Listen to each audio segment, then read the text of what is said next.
여러분 행복한 안식일입니다. 어떤 마음의 근심과 또 염려와 또 불편함이 있다 하더라도 이 시간 그 모든 것들을 중단하시고 또 하나님의 품 안에서 주님이 계시는 그곳에서 여러분의 모든 어려움들이 다 쉼을 얻게 되는 그런 축복을 감당할 수 있게 되기를 바라겠습니다. 지난 일요일부터 제가 하여튼 목요일까지 제주에서 있는 그 부부세미나, 목회자 부부세미나에 잘 다녀왔습니다. 여러 가지를 배우고 또 좋은 친구분을 또 만나면서 또 하여튼 많은 또 축복과 또 위로를 누리면서 그 시간을 보냈던 것 같습니다. 어쨌든 받은 은혜들을 또 계속 여러분들에게 나누면서 또 함께 하나님의 또 축복들을 우리가 함께 감당하는 그런 교제가 일어나게 되기를 바라겠습니다. 출애굽기 20장 이제 오늘 7번째 이야기인데 이런 말씀이 있어요. 아담과 하와는 창조될 때 하나님의 율법을 알고 있었다. 아담과 하와는 창조될 때 하나님의 율법을 알고 있었다. 그것은 그들의 마음에 기록되어 있었고 그들은 율법의 요구를 이해하였다고 이제 원고 99쪽 1902년도에 이제 쓰여진 원고에 이런 기록이 있습니다. 그 아담과 하와가 창조될 때 하나님의 율법을 알고 있었다고 합니다. 그리고 그 율법이 아담과 하와의 마음속에 기록되어져 있었다고 하고 그들은 그 율법의 요구를 이해하고 있었다고 합니다. 또 하나의 말씀을 보면 하나님의 율법은 사람이 지음을 받기 전부터 있었다. 그러니까 아담과 하와가 창조되기 전부터 있었대요. 그것은 거룩한 존재들의 상태에 알맞은 것이었고 천사들일지라도 율법의 지배를 받았다. 타락 후에는 이 의의 원칙은 변함이 없었다. 타락 후에도 이 의의 원칙이 변함이 없었다. 율법에서 삭제된 것은 아무것도 없고 그 거룩한 계명 중 단 하나도 변개될 수 없다. 그것은 처음 생겼을 때와 똑같이 영원히 계속될 것이다. 사인즈 1886년 4월 15일자에 기록되어진 그런 기록입니다. 그래서 이 말씀을 통해 보면 하나님의 율법은 아담의 창조시부터 아담의 마음속에 심기워져 있었던 것이고 그 율법에 의해서 아담과 하와는 하나님의 다스림, 통치를 받고 있었다고 하는 것이죠. 그런데 이 아담과 하와의 마음속에 심기워져 있었던 이 율법이 무엇이었을까요?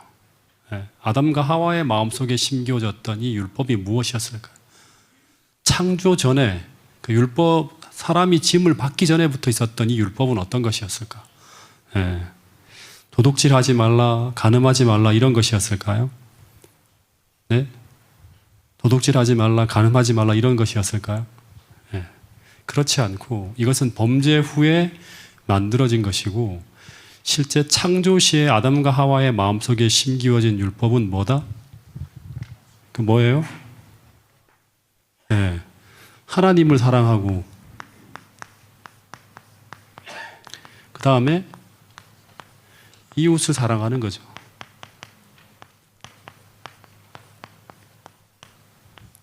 사랑하라고 하는 게 율법이에요.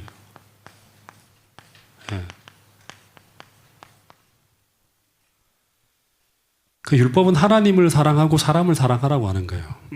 근데 아담과 하와가 타락한 이후에 이제 그들의 마음에서 이 율법이 지워졌어요. 그죠? 그걸 우리의 창세기 3장을 보면 알 수 있죠.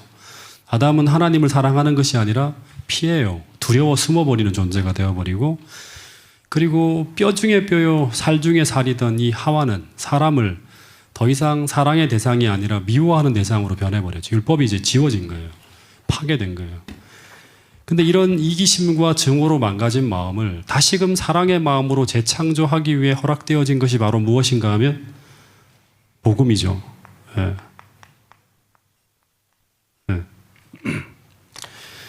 그리고 이 복음이 하는 일이 바로 뭔가 우리 마음속에 다시금 새로운 마음, 사랑의 마음을 창조하는 일을 우리의 믿음을 통해 하는 거예요.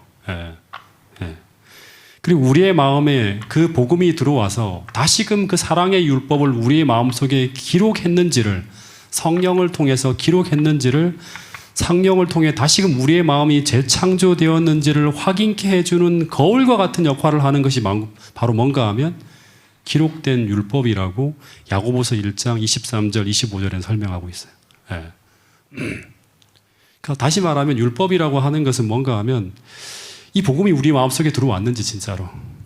그래서 다시금 그 사랑의 율법을 성령을 통해 우리의 마음속에 기록했는지를 확인케 해주는 거울과 같은 역할을 해주는 게 바로 뭔가 하면 율법이라고, 율법의 기능 중에 하나라고 야고보서 1장 23절부터 25절에는 설명하고 있습니다.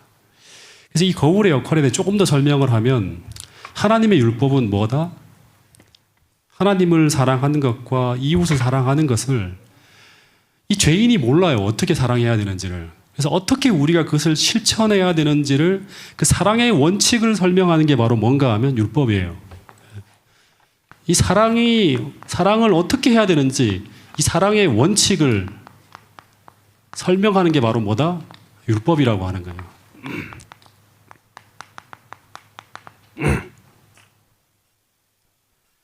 그래서 율법은 사랑의 원칙이라고 이야기하기도 해요. 그래서 율법은 하나님에 대한 사랑과 이웃에 대한 사랑이 없는 자는 지킬 수가 없는 거예요. 그러니까 지키는 척만 하는 거죠. 그 위선이에요. 즉 이 말은 오늘 우리가 복음을 통해 거듭남을 경험하고 그 하나님의 사랑이 우리의 마음에 흘러 들어오고 있는 그 은혜를 받고 살아가는 자, 즉 성령의 이끌림을 받고 살아가고 있는 거듭난 사람이어야지만 지킬 수 있는 것이 바로 뭐다? 하나님의 율법이라고 하는 거예요. 그래서 이 율법은 계속 우리에게 묻는 거예요. 너가 정말 하나님의 성령의 끌림을 받고 있는지, 그리고 너가 정말 참으로 거듭난 사람인지, 내가 쓰러지고 넘어지기도 하지만 이 율법을 순종할 의지가 있는 참으로 하나님을 사랑하는 사람인지 아닌지 확인할 수 있는 거울의 역할을 하는 것이 바로 뭐다? 율법이에요. 그래서 율법을 바라보고 있는 사람은 언제나 뭘 느낄까요? 내가 하나님의 사랑이 더 필요한 사람이구나. 계속 부족을 느끼는 거예요. 끊임없이 그 율법을 지키기 위해 어떻게 한다? 그리스도를 향해 나가게 된다고 하는 거예요. 계속 나가는 거예요. 그래서 이 율법은 뭐의 역할을 한다? 그리스도로 우리를 인도하는 봉학 선생의 역할을 한다고 하는 거예요. 왜냐하면 하나님을 사랑하는 자는 주님이 주신 그 계명을 지키게 되기 때문에 너희가 나를 사랑하면 어떻게 한다? 나의 계명을 지키는 것으로 그 마음 속에 있는 것을 나타낸다고 하는 거예요. 증명한다고 하는 거예요. 또 하나 이 10계명이 도둑질하지 말라, 거짓말하지 말라, 간음하지 말라, 살인하지 말라 하는 이 말라라고 하는 것, 계속 뭐 하지 말라, 부정적인 단어들이 되게 많이 등장해요. 그죠? 그래서 하나님의 율법은 마치 우리의 자유를 억압하고 구속하는 듯한 인상을 심어준다고 합니다. 근데 야고보서 2장 12절에 보면 어떤 이야기가 있는가 하면 이 자유의 율법은 자유의 율법이라고 하는 거예요. 앞에는 거울의 역할을 한다 그러고 또 하나는 자유의 율법이라고 합니다. 야고보서 2장 12절에도 너희는 자유의 율법대로라는 말이 있어요. 자유의 율법이라고 해요. 다시 말해서 율법은 오늘 우리의 자유에 대해서 이야기해 주는 율법이라고 합니다. 율법이 어떻게 우리에게 자유에 대해서 이야기해 주나요?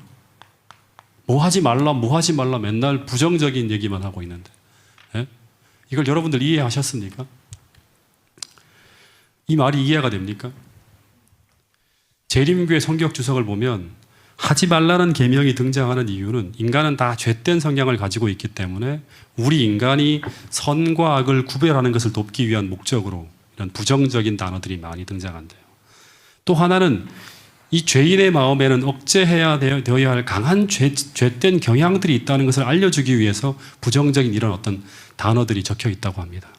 그런데 오늘 우리의 마음에 진짜 하나님에 대한 사랑과 이웃에 대한 사랑이 있다면, 흘러넘치고 있다면 이 하나님의 율법은 우리의 자유에 대해서 이야기해 주는 것이라고 하는 거예요. 없는 사람들에게는 이게 우리에게 자유를 억압하는 것처럼 보이지만 하나님에 대한 사랑이 흘러넘치고 있다면 이건 우리의 자유에 대해서 이야기해 주는 거라고 합니다. 이웃에 대한 사랑이 흘러넘치고 있다면. 내가 진심으로 하나님을 사랑하는데 우상을 숭배하라는 계명이 우리를 억압하는 계명이 됩니까? 저 계명 때문에 힘들어 죽겠어 그런 사람인데 없죠. 내가 이웃을 내 몸과 같이 사랑하는데 살인하지 말라는 계명이, 간음하지 말라는 계명이 우리를 억압하고 우리를 부담스럽게 하고 우리를 힘들게 합니까? 전혀 그렇지 않죠. 오늘 우리가 교통신호가 우리의 안전과 행복을 위해 설치된 것이라고 믿고 늘 그 신호에 복종하며 사는 사람이라면 절대 신호등의 존재가 우리의 자유를 억압하며 힘들게 하는 것으로 느껴지지 않겠죠. 예. 그래서 날마다 어기려고 하는 마음이 있는 사람에게만 그게 뭐가 될까요? 우리의 자유를 구속하는 부담스러운 것이 되는 거예요.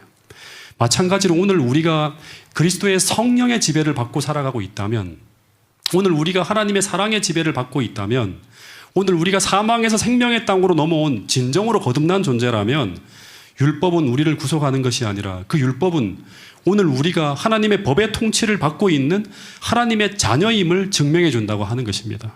여러분, 그래서 고린도 후서 3장 17절에는 이런 말씀이 있어요. 같이 읽어보겠습니다. 이 말씀은 고린도 후서 3장 17절 말씀입니다. 시작. 주는 영이시니 주의 영이 계신 곳에는 자유가 있느니라.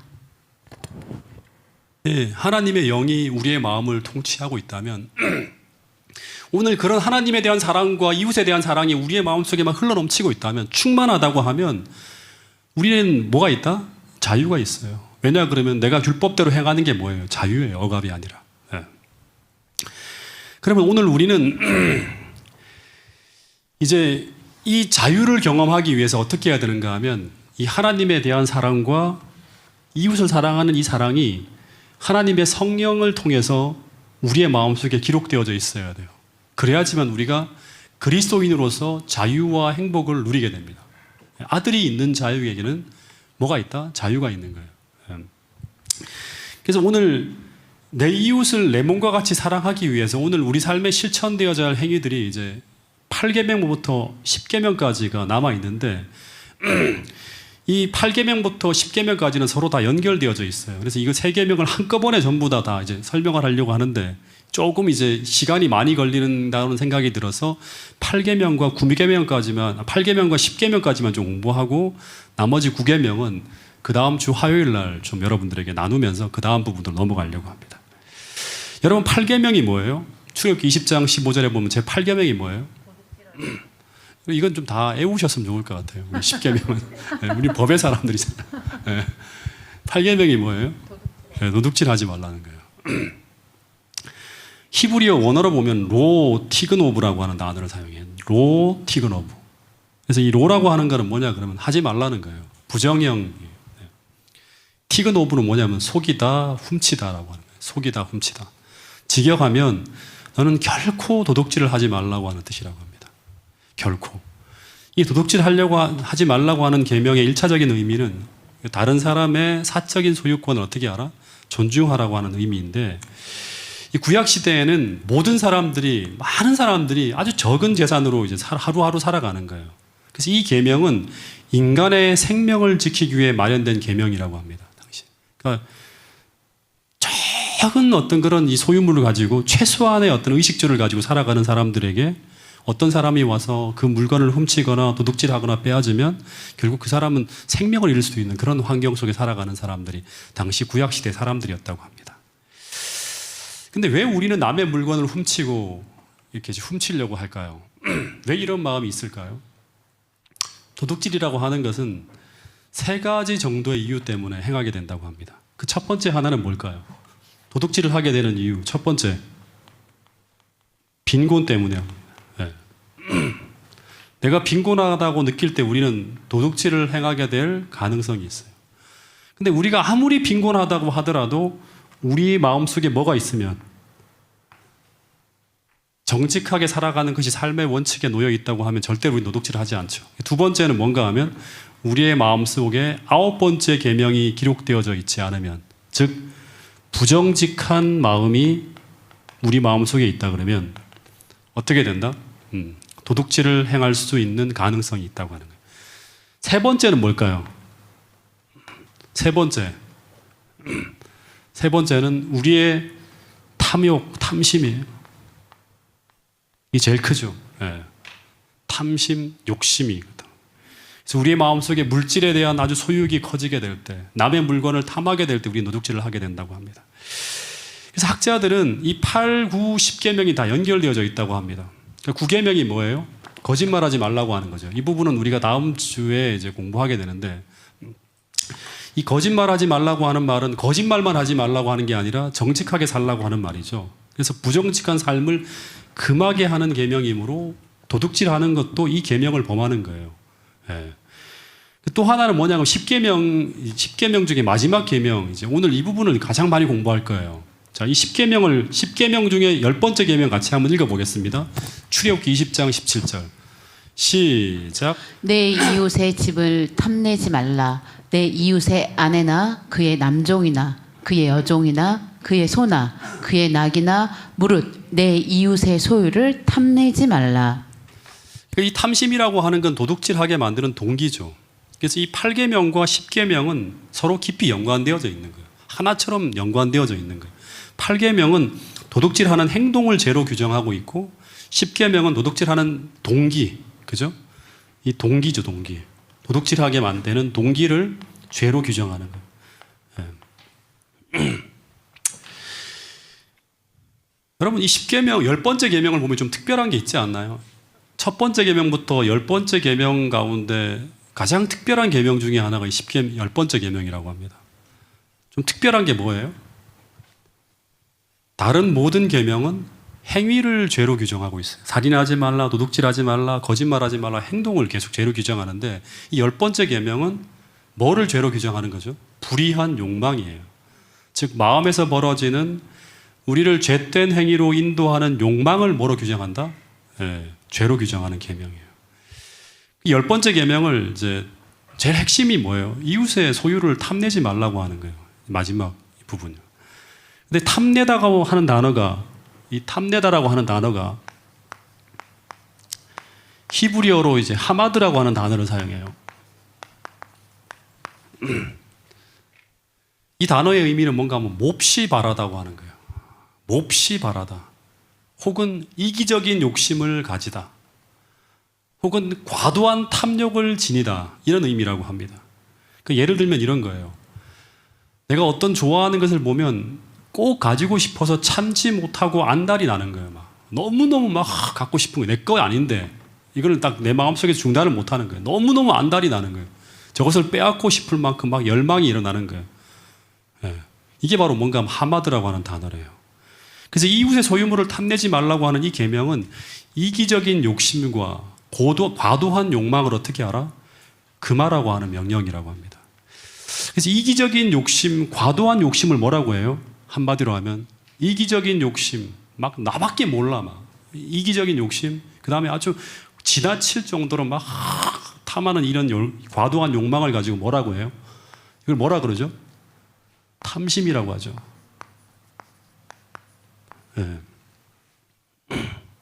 이 탐심을 한마디로 하면 뭐라고 표현할 수 있을까요? 이 탐심을 한마디로 하면 우리가 흔히 쓰는 용어로 하면 나밖에 모르는 이기적인 욕망, 과도하게 뭔가를 갖고 싶어하는 그런 열망, 이거를 이제 이 탐심을 한마디로 하면 뭐라고 할 수 있을까요? 이기심이라고. 그러니까 이 제10계명은 이기심은 죄라고 하는 걸 규정하는 그런 계명이에요. 너가 이기적인 마음을 가지고 있다면 그건 뭐다? 죄라고 하는 거예요. 그래서 이 제10계명은 탐심을 금하라고 하는 이 마지막 계명은 단지 도둑질만이 아니라 모든 죄된 행위를 불러오는 죄의 근원이 되는 마음을 금하라고 하는 명령일 수 있다고 합니다. 그래서 10계명이 되게 중요하고 특별한 계명이에요. 다시 말해서 이 탐심을 금하라고 하는 이 계명은 사실상 10계명 모두를 간추린 계명이 바로 이 한 계명이라고 학자들이 이야기하게 됩니다. 그러니까 모든 계명들을 간추린 게 바로 뭐다? 이 10계명이래요. 이 10번째 계명이라고 하는 거예요. 탐심을 금하라고 하는 거예요. 이기심을 금하라고 하는 거예요. 왜냐하면 죄라고 하는 것은 뭐예요? 여러분, 죄라고 하는 것은 어떻게 정의할 수 있나요? 뭐 여러 가지로 이제 율법을 범하는 것이다, 뭐 이것저것 얘기를 할 수 있는데 한마디로 말하면 제일 우리에게 이제 와닿는 용어가 뭐냐 그러면 죄는 뭐다? 죄는 이기심이라고 합니다. 죄는 사랑에 반대예요. 하나님을 반대하는 거예요. 하나님은 뭐예요? 사랑이죠. 하나님은 사랑이에요. 하나님을 반대하는 게 뭐예요? 죄예요. 그럼 사랑의 반대는 뭐예요? 이기심이라고 합니다.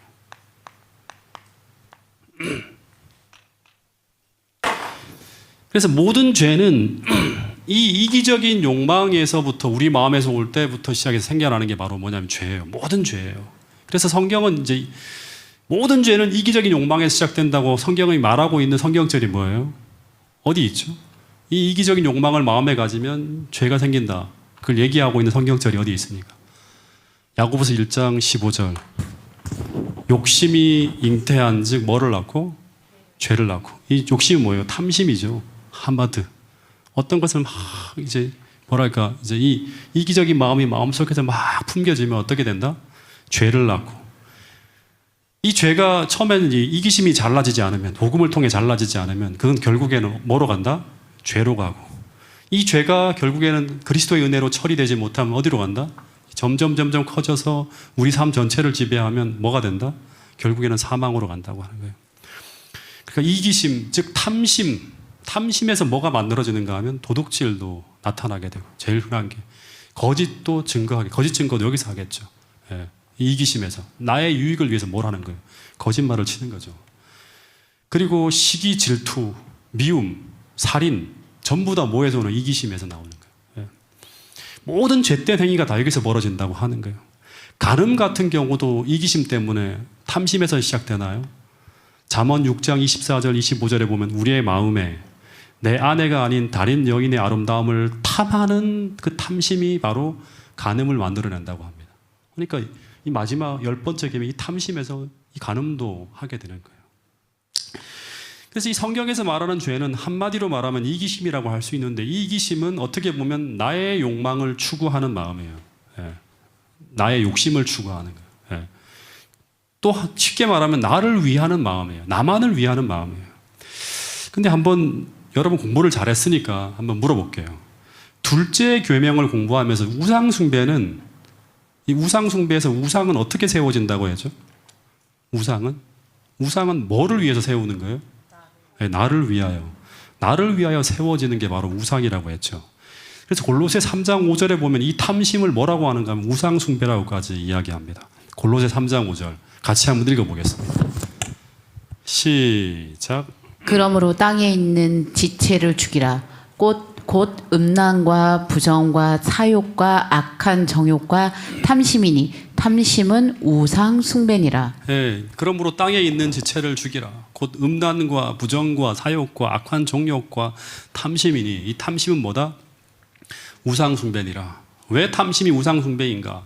우상 숭배라고 하는 것은 하나님보다 어떤 물질을 혹은 어떤 대상을 더 사랑하고 더 집착하고 더 좋아하는 것이 바로 뭔가 하면 이게 바로 그 우상이에요, 우상. 예. 탐심은 성경적으로 정의하면 하나님보다 어떤 물질이나 어떤 대상을 더 집착하면서 더 애착을 갖고 그것을 소유하려고 하는 욕망이 바로 뭔가 하면 이게 탐심이에요, 탐심. 예.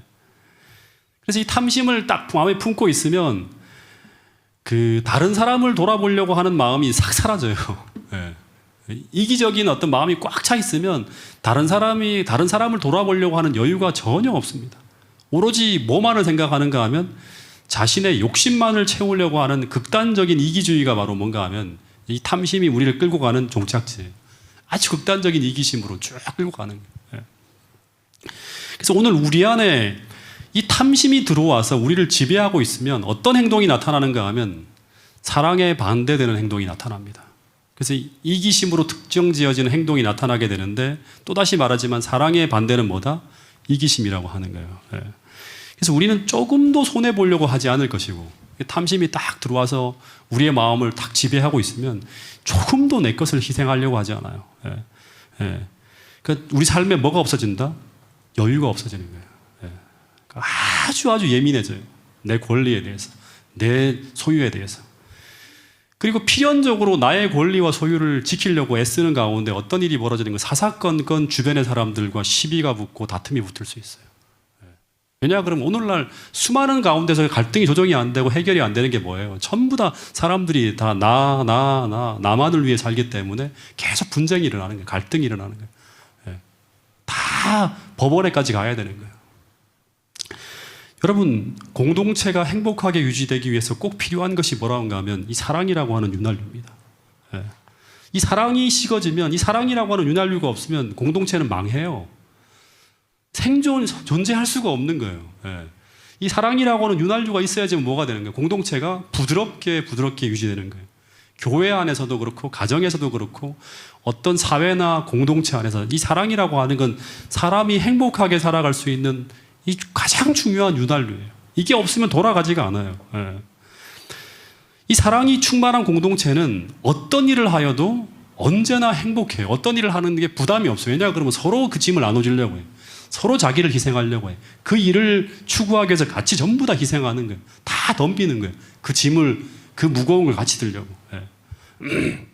그래서 어떤 일을 하더라도 언제나 행복하게 그 일을 할 수 있고 부드럽게 할 수 있고 갈등 없이 잘 넘어갑니다.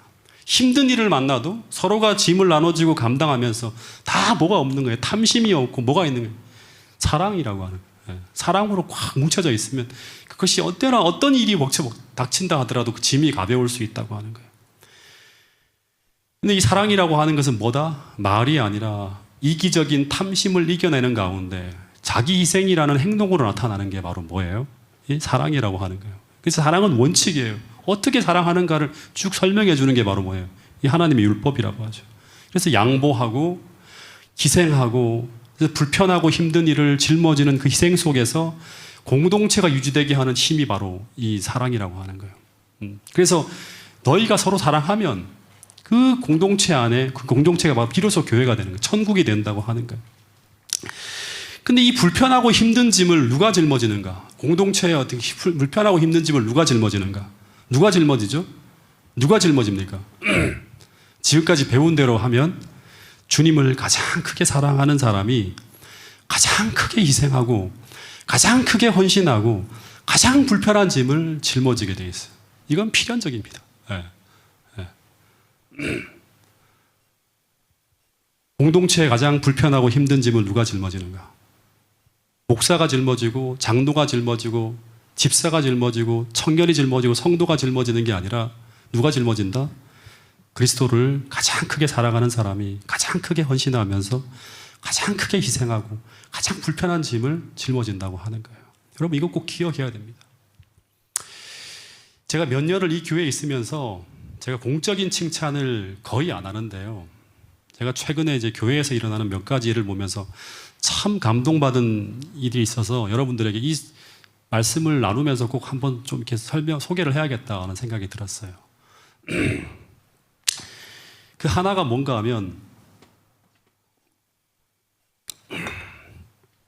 제가 이제 부부 세미나에 참석해서 쫙 교회 돌아와 보니까 교회 마당에 이제 항상 이제 아스팔트가 부서져 갖고 깨어져서 불편한 곳이 있었어요. 근데 그 부분이 시멘트로 아주 깔끔하게 발라져 있는 거예요. 여러분 보셨어요? 다 보셨습니까? 안 보신 분은 나가면서 꼭 보세요. 이 모습은 뭔가 하면 그냥 생긴 게 아니에요. 그죠? 이 모습은 뭘 의미하는가 하면 누군가가 우리의 불편함을 덜어내기 위해서 시간을 내어서 그 일을 감당한 거예요. 어떤 날을 이제 교회에 와 보면 이제 아무에게도 알리지 않고 혼자 교회에 오셔서 누군가가 천장에 막 이 비가 새는 것을 고치느라고 막 온몸을 다 더럽히며 땀이 범벅이 되면서 하루 종일 묵묵히 수고하고 계신 분이 있어요. 그리고 안식일에는 차량 봉사를 하시고 언제나 굳은 일과 불편한 짐을 져야 할 자리에 언제나 소리 없이 나타나서 그 짐을 다 짊어지시는 이 장로님이 한 분 계시다고 하는 거예요. 그리고 마치 자신의 집을 교회 별관처럼 오픈하고 수많은 사람들이 수시로 그 가정을 드나들며 대접을 받고 있는데, 그런데 이런 일을 우리가 너무나 자연스럽게 누리지만 근데 그런 일을 하기 위해서는 뭐가 필요하다?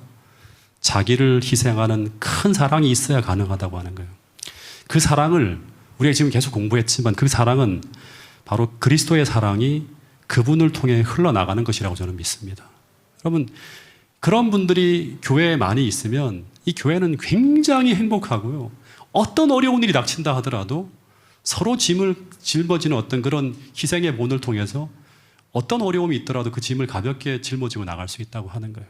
네. 여러분 그런 희생 때문에 교회가 더 넉넉해지고요. 더 많은 사람들이 편리함을 누리는 거예요. 그래서 여러분 교회는 사랑의 희생과 봉사가 없이는 절대 움직여질 수 없는 곳이에요. 여기서 강제할 수 있는 수단이 아무것도 없어요. 그죠? 예. 지난번 효도광당 때는 어떤 모 집사님이 어르신들이 많아지면서 차량 공사가 더 필요해지는 거예요.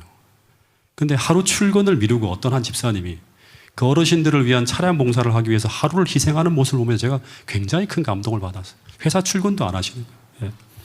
그 희생과 봉사를 통해서 교회 수많은 분들이 그 편리함과 은혜로운 봉사를 누리며 행복하게 되는 거예요. 자연스럽게 일어나는 게 아니라 어떤 희생을, 어떤 사랑을 가지고 있는 사람이 그 일을 위해서 자기를 희생하는 가운데 그 일이 원활하게 돌아가는 거예요. 그 일이 편리하게 돌아갈 수 있는 거예요. 예. 어떤 분은 꽃꽂이를 위해 몇 년째 한 주도 거르지 않고 그 어떤 대가도 받지 않고 거룩한 희생을 조용히 소리 없이 주님께 드리는 모습을 보면서 저는 몇 편의 설교를 듣는 것보다 더 큰 감동을 받게 됩니다.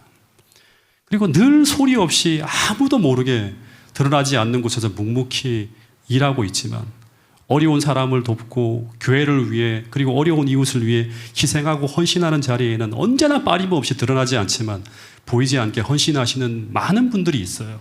예. 여러분, 저는 거기서 정말 말이 아니라 하나님의 은혜가 부어지며 이루어내는 아름다운 마음들을 보게 돼요. 예. 아, 진짜 이건 진짜 하나님의 사랑이 없으면 할 수 없는 일인데 그런 일들이 많은 곳에서 소리 없이 벌어지고 있기 때문에 이 교회가, 이 공동체가 은혜롭게 큰 문제 없이 굴러가고 있다고 하는 것입니다. 마치 마리아가 향유 옥합을 깨뜨려서 그 향기가 소리 없이 은은하게 퍼져나가는 것처럼 저는 그런 분들을 보고 있으면 예수님의 이 생명의 향기가 그분들의 행위를 통해 향기롭게 펴지고 있는 것을 저는 느끼게 됩니다. 여러분, 이 교회가 진짜 아름다운 것은 그냥 외형적인 이런 모습이 아니라 이 공동체가 이렇게 부드럽게 유지되어지고 있는 것은 바로 무엇 때문인가 하면 이런 이기심을 극복하고 그리스도의 사랑으로 변해가는 많은 성도님들이 이 교회에 참 많이 계시기 때문에 그러기 때문에 그런 외적인 아름다움도 드러난다고 저는 믿습니다.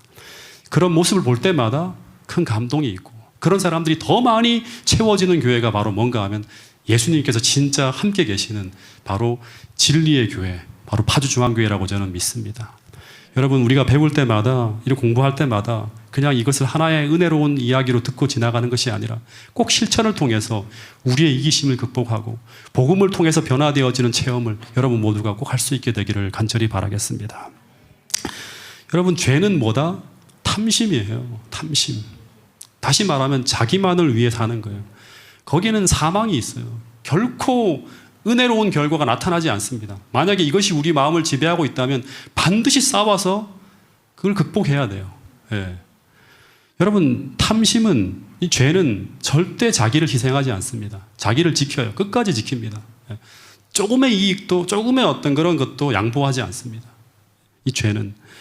오직 자기 권리가 침해되어지면 반드시 싸우게 돼 있어요. 예. 여러분, 이기심이 가득한 교회는 하나님의 일의 성취가 너무나 힘이 됩니다.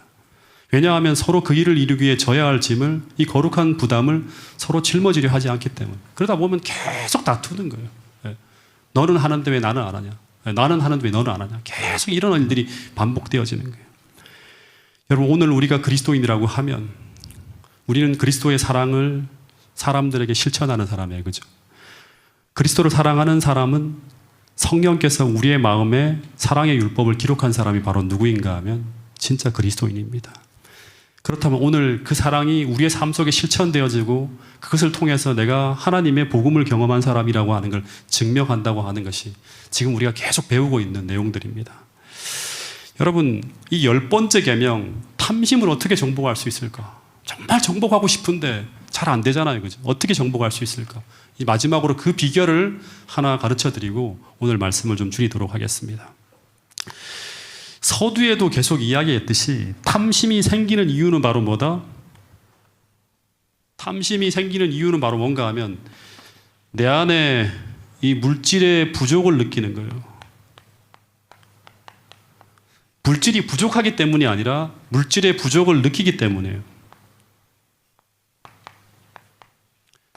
아, 너무너무 나는 이제 가난하고 부족하고 없다고 하는 거예요. 예. 실제로 없기 때문이 아니라. 다시 말해서 뭔가 채워짐이 느끼지 않을 때 계속 우리는 이런 마음이 들어요. 근데 이런 사람은 아무리 많은 물질을 소유해도 늘 부족함을 느끼고 그래서 늘 더 많이 가지려고 하고 그렇게 애쓰다 보니까 늘 다른 사람들의 필요보다 내 필요가 우선시되는 그런 삶을 살게 된다고 합니다. 근데 우리가 어떻게 이 탐심을 물리칠 수 있는가 하면 이 10계명을 실천하며 살아갈 수 있는 방법 중에 하나는 뭔가 하면 오늘 우리의 결핍과 부족함이 뭐로 채워져야 되는가 하면 이 부족이 항상 느끼잖아요. 이 뭘로 채워져야 된다? 뭘로 채워져야 된다? 계속 말하는 거예요. 하나님의 은혜로, 그리스도의 은혜로 채워질 때. 예. 다시 말해서 예수님을 우리가 뭐라고 하는가 하면 생명의 떡이라고 하죠. 예. 요한복음 6장 48절에 보면 생명의 떡이라고 하고 예수님을 생수의 강이라고 표현합니다. 요한복음 7장 37절 38절에 보면. 예. 근데 이 예수님을 오늘 우리가 소유하지 못했다면 다시 말해서 오늘 우리 안에 생명의 떡이 아주 넉넉하게 공급되지 않고 예. 그리고 생수의 강에서 오늘 흘러넘치는 은혜를 우리가 충분하게 받고 있지 못하다면 우리는 언제나 물질에 대해서 부족하다는 의식이 그림자처럼 따라다니게 될 것이고 그러면 끊임없이 물질에 대한 탐심이 사라지지 않을 것이라고 하는 거예요. 이게 하늘에서 오는 이 생명의 떡과 하나님이 주시는 생수가 우리 안에 충분하게 풍성하게 흘러들지 않으면 우리 마음에 만족이 없어요. 그러니까 허전함을 뭘로 채우려고 하는가 하면 물질을 통해 채우려고 하는 거예요. 그래서 이 제10계명은 거듭남을 통해서 하늘의 풍요로움을 늘 삶을 통해 경험하고 있는 사람만이 지킬 수 있는 계명이에요. 다시 말해서 생명의 떡이 늘 풍성하고 하늘의 생수가 흘러넘쳐야지만 우리는 늘 말씀만을 나누는 게 아니라 물질을 나누고 시간을 나눌 수 있는 여유가 생길 수 있다고 하는 거예요. 여러분 사도 바울이 이런 말을 했어요. 그래서요. 자, 디모데전서 6장 6절에 보면 같이 한번 읽어보겠습니다. 시작. 그러나 자족하는 마음이 있으면 경건은 큰 이익이 되느니라. 하늘의 은혜를 늘 풍성히 받고 있으면 자족하는 마음이 생기겠죠. 그럼 어떻게 살 수 있다? 경건하게 살 수 있다고 하는 거예요. 경건하게 살아가는데 제일 중요한 게 바로 뭔가 하면 이 자족하는 마음이에요. 자족하는 마음은 자족해야지 해 생기는 게 아니라 하늘의 은혜를 풍성하게 받아야 돼요. 그래서 이 만족함으로 말미암아 어떤 고백을 할 수 있는가 하면 범사에 감사한다는 말을 할 수 있고 이 자족하는 마음이 우리 마음속에 있어야지만 우리가 요동하지 않고 초조하지 않고 탐심에 우리가 굴복하지 않는다고 하는 것입니다. 여러분 사도 바울이라고 하는 사람은 이런 고백을 한 사도 바울이라고 하는 사람은 이 탐심을 극복했다고 합니다. 그러기 위해서 그는 이런 경험을 했다고 하는데 오늘 마지막 말씀인데 같이 한번 읽어보겠습니다. 빌립보서 4장 11절부터 13절 말씀입니다. 자, 같이 한번 읽어보겠습니다. 시작. 내가 궁핍함으로 말하는 것이 아니니라. 어떠한 형편이든지 나는 자족하기를 배웠노니 나는 비천에 처할 줄도 알고 풍부에 처할 줄도 알아. 모든 일 곧 배부름과 배고픔과 풍부와 궁핍에도 처할 줄 아는 일체의 비결을 배웠노라. 내게 능력 주시는 자 안에서 내가 모든 것을 할 수 있느니라. 예, 내가 궁핍함으로 말하는 것이 아니라 나는 어떠한 형편이든지 나는 자족하기를 배웠노니 그러니까 나는 어떤 형편에서든지 하나님이 주신 것에 만족하고 그 환경 속에서 뭐 할 수 있다? 자족한다고 하는 게 뭐예요? 감사하는 마음을 가지고 살아갈 수 있다고 하는 거예요. 항상 감사할 수 있다고 하는 거예요. 이 말은 나는 하늘이 주는 풍성한 선물을 받고 있다고 하는 것이고 그래서 나는 어떤 형편에서든지 만족하고 감사할 수 있다고 하는 거예요. 여러분 이 비결을 배워야 돼요. 이 비결을. 12절 13절에 이런 말을 하는 거예요. 나는 비천에 처할 줄도 알고 풍부에 처할 줄도 알아서 모든 일 곧 배부름과 배고픔과 풍부와 궁핍에도 처할 줄 아는 일체의 뭐를 배웠다? 비결을 배웠다고 하는 거예요. 일체의 비결이 뭘까요? 일체의 비결이 뭘까요? 내게 능력 주시는 자 안에서 내가 모든 것을 할 수 있다고 하는 거예요. 여러분 그래서 또다시 여러분들께 호소합니다. 바울이 경험한 이 궁핍함 속에서도 자족할 수 있는 이 비결, 어떠한 형편에서도 우리가 하늘의 풍요함 속에 살아갈 수 있는 그 거듭난 자만이 누리는 일체의 비결을 오늘 우리가 반드시 경험하고 누려야 된다고 하는 사실입니다. 그래서 오늘도 내게 능력 주시는 자 안에서, 즉 내가 그리스도 안에 머물 때 주어지는 그 하늘의 축복과 은혜가 무엇인지 내가 받음으로 말미암아 경험하고 사도 바울처럼 고백할 수 있는 여러분과 저가 될 수 있기를 간절히 바라겠습니다. 이 하늘의 은혜와 축복을 받은 자만이 경험할 수 있는 생애의 비결, 이 생애의 법칙, 금과 은이 내게 부족하다 하더라도 언제나 나눌 수 있고 베풀 수 있는 그 자기를 희생하는 가운데 사랑을 실천할 수 있는 그 일체의 비결을 배워야지만 우리는 비로소 하나님의 율법이 우리 마음 가운데 기록된 사람들, 하나님을 사랑하고 이웃을 사랑하는 진짜 하나님의 율법이 기록된 자만이 할 수 있는 그 사랑을 실천하는 사람들이 될 수 있다고 하는 것입니다. 여러분, 이 안식일 다시 한번 그 은혜를 갈망하며 주님께 구하시게 되는 저와 여러분이 될 수 있기를 간절히 바라면서 오늘 말씀을 줄이도록 하겠습니다.